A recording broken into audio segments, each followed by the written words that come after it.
Well, good day. Today, what I'm going to do is to show you how we breed flies. And here at the Save the Gillian Fund facility, we do tend to do things sometimes a little bit differently, partly because we are scientifically based, and partly because a lot of our labour here is paid for. Therefore, we try and find the most efficient ways of doing things. So let's start with the setting up of our fly box. Right, well, before I start, I ought to explain that there are over 21,000 species of fly in the entire world. So whichever fly you are going to be dealing with locally may have slight variations to what I say today, but the variation will be more to do with the hatching times of the pupae and the temperature that you need to keep them at. Other than that, it'll be pretty well similar to what we're going to do. And the other, before I start, is the fly box itself. This is just a 90-litre standard container that Trevor, who builds them, will be telling you about in a lot more detail later. So now, before you can start, what I'm going to talk about is how do you set your fly box up. Right, well, the first part of the exercise is to put in our pupae. And where do we get our pupae from? Well, we can obviously get them off a friend who already has a fly set up, or we can put some egg laying medium outside and let our local flies just lay their eggs into it. One way or another, we have maggots, we have pupae. And we put those in on the left hand side of the box, and then as time goes by, that will start depleting. So we pull that to the front and we put in another set. Now you can do this thing in one of two different ways. You can either keep collecting all the rubbish that comes back from the birds, and there's always a bit left, there's always pupae in it, or what we prefer to do, to be quite honest with you, is once a week we keep one day's container and we shove that to the back, and at that stage it's largely maggots. So over the week the maggots turn to pupae and the pupae obviously turn into flies, and it kind of means we only have to do it once a week.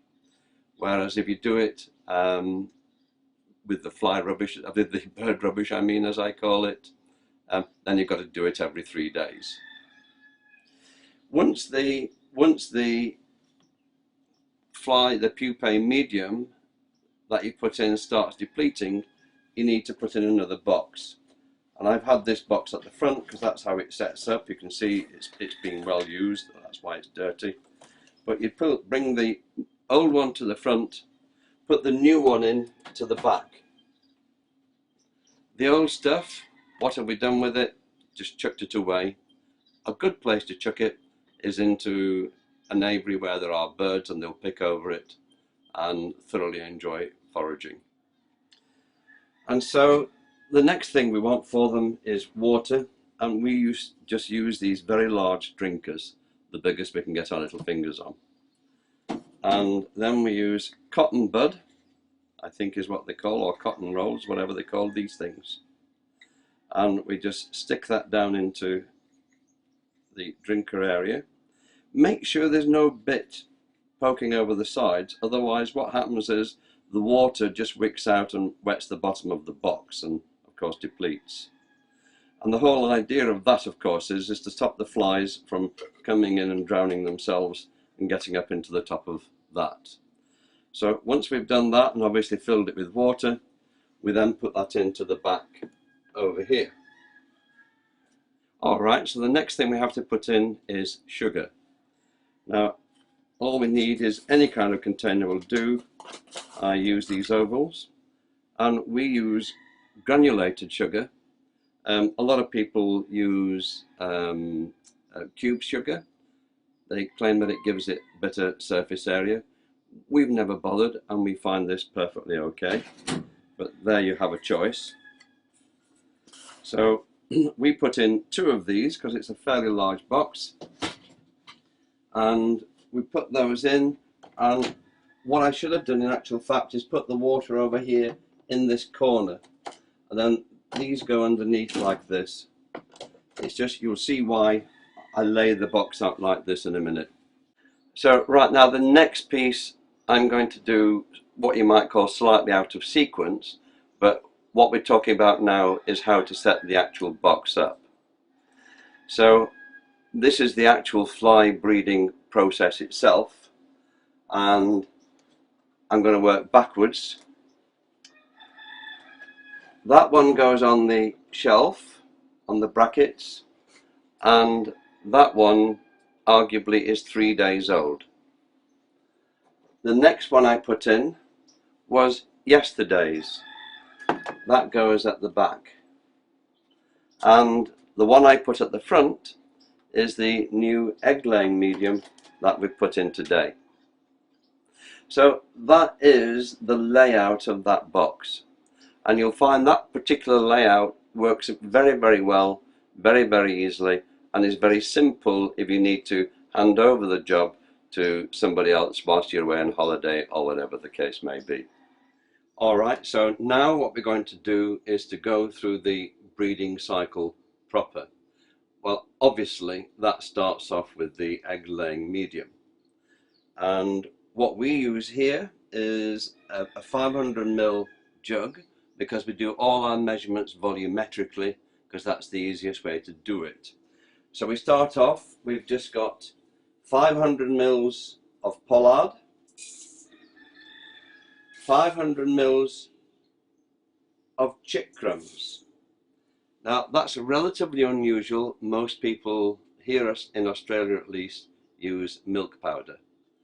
We have just found that this is better in terms of gut loading the maggots, and also it's a cleaner operation. It's not quite so sticky and messy.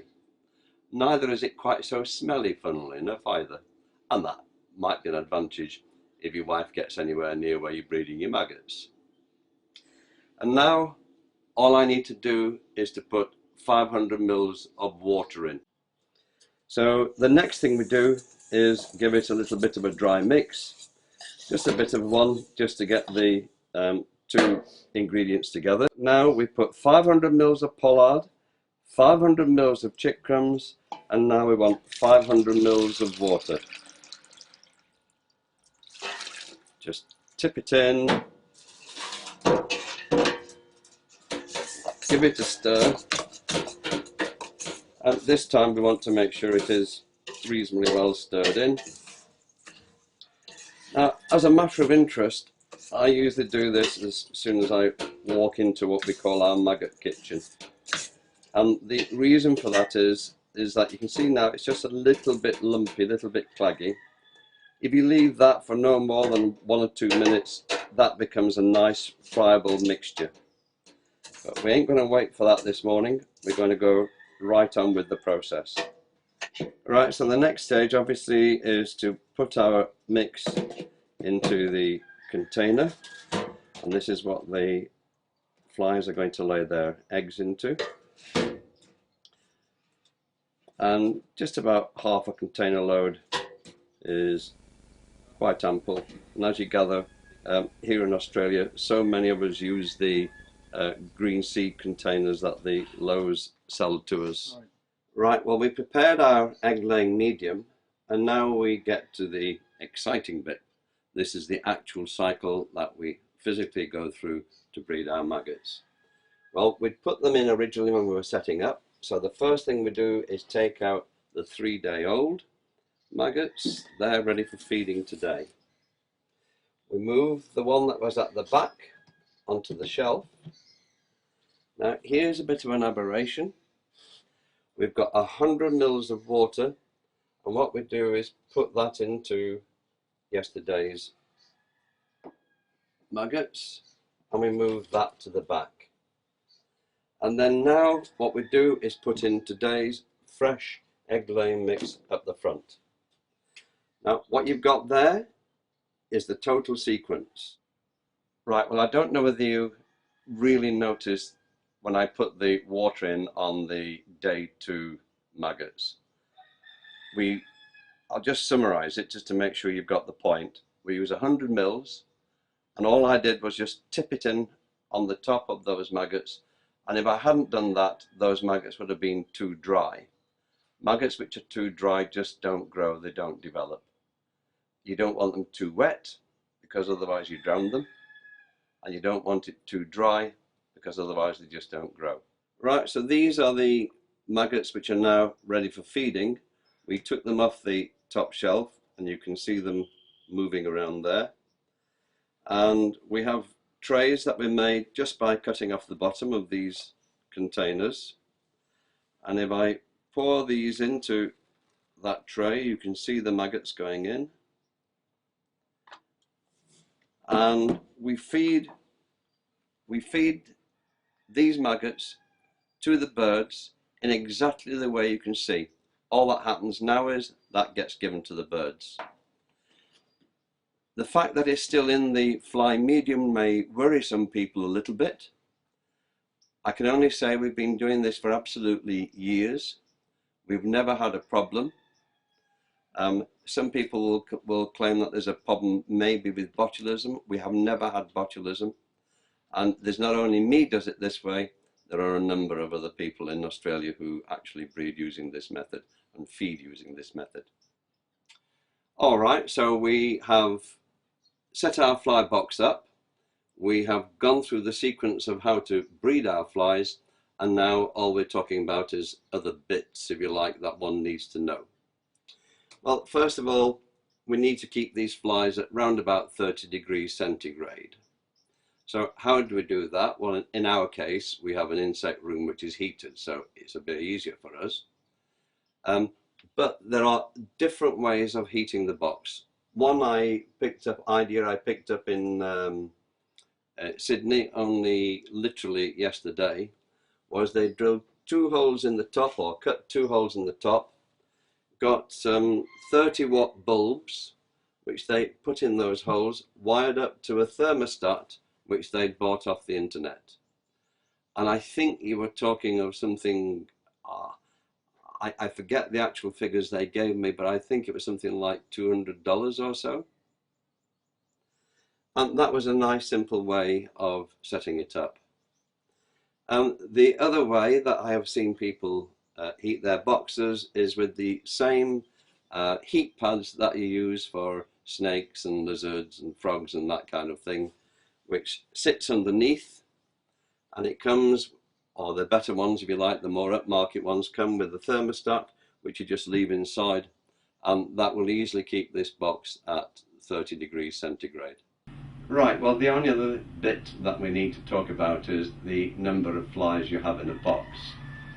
I have seen the odd setup where there's only like a handful of flies in there, and what that means is if you've only got a handful of flies, you only have a handful of eggs. And if you've only got a handful of eggs, you've only got a handful of maggots that you're going to feed your birds with. And you're going to be struggling in an ever-decreasing circle trying to keep your numbers up. It just won't work.